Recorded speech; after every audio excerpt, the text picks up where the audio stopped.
Bugünkü xutbamızın mövzusu zərərli vərdişlər haqqında olacaq. Və bilmək lazımdır ki, Allah Subhanahu taala bizə nəyə əmr edibsə, nədənsə çəkindiribsə, bu bizim üçün xeyirdir. Çünki Allah Azze və Cəllə bilir ki, bizim üçün nə xeyirdir, nə zərərdir. Çünki o xaliqdir, yaradandır. Məyər yaradan bilməzmi ki, bizim üçün nə xeyirdir, nə və Allah Subhanahu taala Maidə surəsi 90-cı ayədə buyurur ki, Estağfirullah. Ya eyyuhellezine amanu innemel hamru vel meysir vel ensabu vel ezlam rijsun min amel şeytan fectenibuhu leallahum tuflihun. Ey iman gətirənlər, sərxoş edici içki də, qumar da, tapılmaq məqsədi ilə biç qoyulmuş daşlar da, yəni bütlər də və fal oxları da şeytan əməlindən olan qurlar şeylərdir. Bunlardan çəkinin ki, bəlkə nicat tapasınız. Allah Subhanahu taala burada 4 tane şey bizə bəyan edir. Spirtli içkini. Buna nə ad verirsinizsə verir. İstəyir araq deyin, istəyir pivə deyin, istəyir çaxır deyin, manyak. Nə deyirsinizsə deyin, bu xamır kəlməsinə daxildir. Xamır, yəni örtəndir, örtmək. Ağlı örtür. İnsanın ağlını başından alır. Və ona görə də narkotik maddələr də İslam alimləri demişdilər ki, buna görə də haramdır. Çünki o da insanın ağlını öldürür. Və içkini tək içmək deyil, onu istehsal etmək, onu satmaq, onu daşımaq, daşıtdırmaq, satmaq, süfrəyə gətirmək, süzmək və hətta içkili məclislərdə iştirak etmək də haramdır. Eyni hökmdür. Yəni bugün çox təəssüf ki, deyəndə ki, qardaşlara getməyin, içkili məclislərə getməyin, haramdır. Amma onlar deyirlər ki, bəs aləm nə deyər, qohum əqraba nə deyər, dost-tanış nə deyər və bəs öz-özünə fikirləşmirsən, öz-özünə sual vermirsənmi ki, Allah mənə nə deyər? Qiyamət günü o qınağından qorxduğun insanlar sənin gəlib yaxandan yapışacaqlar və deyəcəklər ki, nə üçün sən bilirdin, sənə çatmışdı hal, nə üçün bizim də o günahı işləməyimizə vasitə oldu? Və o toplumla oturduğun zaman sən o süfrədəki içkidən içməsən belə o toplumla oturduğun üçün o günahı qazanmış olursan. Və həmçinin qumardan bəhs edəcəkdir. Qumar da murdar əməllərdəndir. Və çox yayılımdır. Qumar növləri çoxdur. Mərc oyunları çoxdur. Və günümüzün bəlası olan pozqazan var. Onu elə yaxşı qoyurlar. Pozursan, alırsan, pozursan, günah qazanırsın. Bu günah qazanmaq üçün insanlar arasına yayılmış bir fitnədir. Aldanmayın bu fitnəyə. Və həmçinin falçının yanına getmək, falçıya baxdırmaq.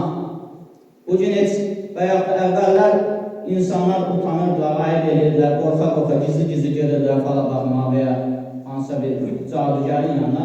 Amma indi otururlar TikTok'un qarşısında, sosial şəbəkələrdə kartun nömrəsini al, bunu götürür, mənim falıma bax və ya başqa şeylər. Ona görə də bütün fal növləri haramdır. Və eləcə də güclərə inanmaq. Gücləri adam var ki, namaz qılır, ibadət edir, amma deyir ki, mən bu günlərin hər hansısa bir iş görməyəcəm. Nəsə almayacaq. Niyə? Çünki bugün mənim bürcümdə deyir ki, bugün heç bir şey almıyor. Yəni, bunlar hamısı Allah Subhanahu taalanın qalan etdiyi əməllərdir. Və bütlər də yenə elə. Və bugün əvvəlki kimi Məkkə müşriklərin zamanında olduğu daşlardan bütlər olmasa da, insanlardan da olan bütlər var. Ölmüş insanlardan istəyirlər, daşlardan istəyirlər, ağaclardan istəyirlər. qurbanlar kəsilər, nəzirlər verilən. Halbuki yalnız Allah Subhanahu taala'dan istəmək lazımdır. Çünki Allah Subhanahu taala bunu qadağan etmişdir. Həmçinin zərərli vərdişlərdən siqaret çəkməkdir. Allah Subhanahu taala bu barədə çox şeylər bildirir. Lakin biz bir neçə ayələr yazırıq. Allah Subhanahu deyir ki, mal dövlətini əvəz yerə, sağa sola səpələnmə.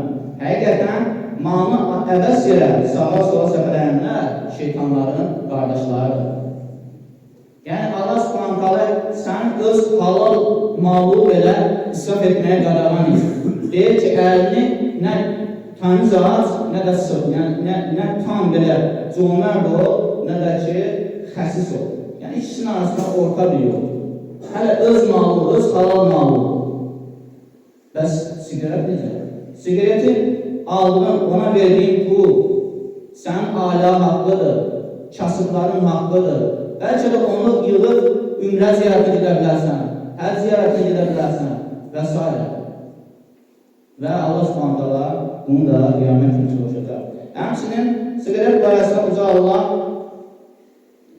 deyir ki, Quran-Kərimdə onların yeməyi, yəni kafirlərin yeməyi dariyidən başqa bir şey olmayacaq. Yəni, o dariyi ki, zəhərli bir otdur, acı bir otdur. Yəni, onun vasitəsi Allah Subhanahu deyir ki, o deyir nə insanın qarnında özdur, nə də ki, qüvvət verir. Eynən siqaret kimi. Siqaret də insanı aclıqdan qurtarar, nə də ona qüvvət verir. Və həmçinin Peyğəmbərimiz sallallahu aleyhi ve sellem demişdir, ümmətimin hamısı bağışlanacaq, lakin günahı açıq aşkar edənlərdən başqa.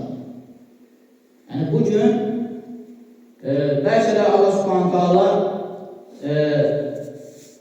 səni bağışlayacaq, lakin açıq aşkar bunu etmək, hər hansı bir günah, təs siqaretdən gelmir söhbət, bütün günahlardan gelir. Bunu açıq aşkar etmək, insanları buna həvəsləndirmək, böyük günah bağışlanmayacaq günahlardandır. Lakin bu o demək deyil ki, günahı gizlidə etmək olar. Yəni görürsən ki, qardaş kimlənsə utanır, siqaret içərmir. Düşünmürsənmi ki, məyər Allah məni görmür, məyər Allah bilmir. Allah əlbəttə ki, səndən bunun hesabını soruşacaqdır. Və Allah Subhanahu taala soruşacaq qiyamət.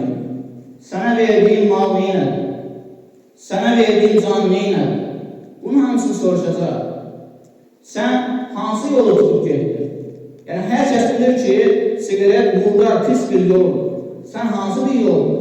Sən möminlərin yolunu tutub getdin, yoxsa kafirlərin, müşriklərin, asilərin, mücrimlərin yolunu tutub getdin?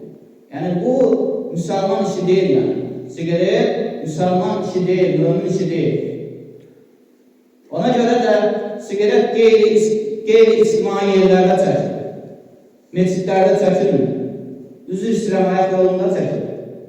Və s. Yəni bu şeytan əməlindən olan murdar şeylərdən. Və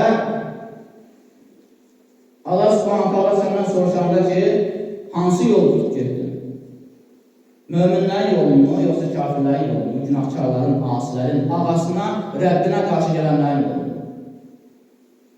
Və Peyğəmbərimiz sallallahu aleyhi ve sellem deyir ki, mən təşəbbəhə bi qavmin fəhuva minhum. Kim bir qövmə özünü bənzədərsə, o da onlardan. Yəni, bilmək lazımdır ki, kim hansı günahı, fərqi yoxdur, nə günah olsun, hansı günahın üzərində davam edərsə, o şəkildə də dünyasını dəyişəcək.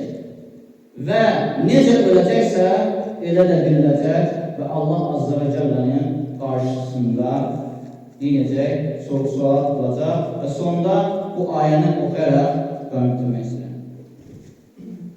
Estağfurullah. Ya bəni Ədəm, qad ənzəlnə aleykum libasa yuvari səvətikum və rişə və libas-ı təqva zəlikə xeyr. Zəlikə min əyətilləhi ləalləhum yezəkkərun. Ey Adəm oğulları, sizə ayıb yerlərinizi örtəcək libas və bəzək-düzək nasib etdik. Lakin təqva libası isə daha xeyirlidir. Allah'ın dəlillərindəndir. Bəlkə düşünüb ibrət alırsınız. Allah subhanətə bizi istifadından eləsin. Hələ innəsinə qiyam və Allah'ımızdan Kələmullahın ilk-i azizil-aləm Kəmə qayrəllahu təbərəkə və tarifil kələm və illə qiyəm Qur'an fıssın yəvlə ənsitu lə'alləkum turhamun innə din-i indəl